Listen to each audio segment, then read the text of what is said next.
Hello student, this is Bhupendra. आज हम सदिश विश्लेषण एवं प्रक्षेप गति के दूसरे टॉपिक पर चर्चा करते हैं। कल हमने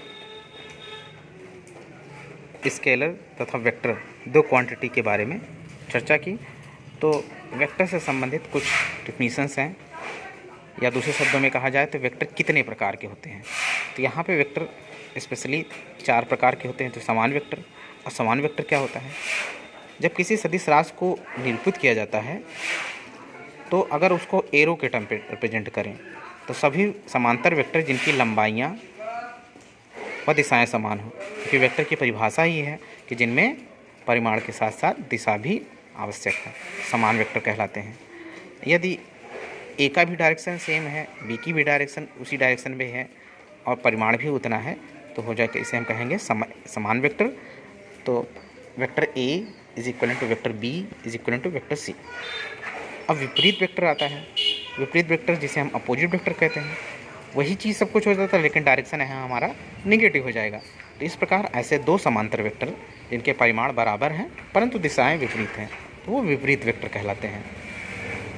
अब जैसे वहाँ पे डायग्राम था, क्या ए भी उसी डायरेक्शन पे है, बी भी उसी डायरेक्शन पे है। अगर बी को हम इन्वर्ट कर दें तो ए का ठीक उल्टा भी हो जाएगा।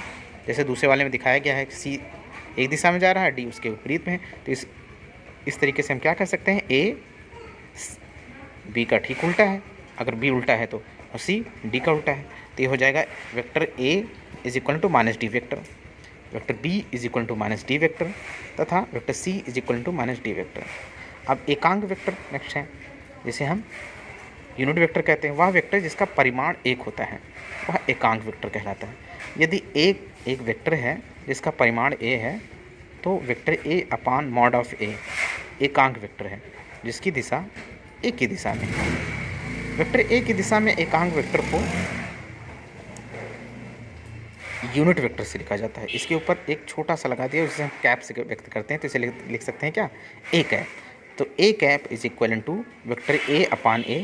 इसको हम ऐसे भी लिख सकते हैं, a cap is equal to vector a upon mod of vector a, अर्थात वेक्टर a का परिमाण upon vector a upon vector a का परिमाण। तो अर्थात vector a is equal to a into a cap.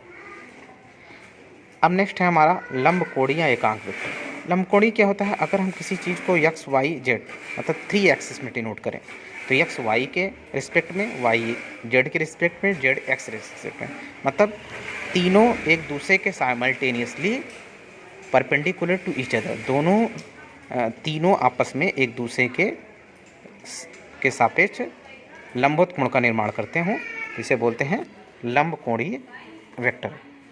तो अर्थात i mod of i cap is equal to mod of j cap is equal to mod of k cap is equal to 1। तो अब next हमारा है एक शून्य vector. ऐसे शून्य से नाम से ही है कि शून्य का मतलब क्या होता है, नथिंग।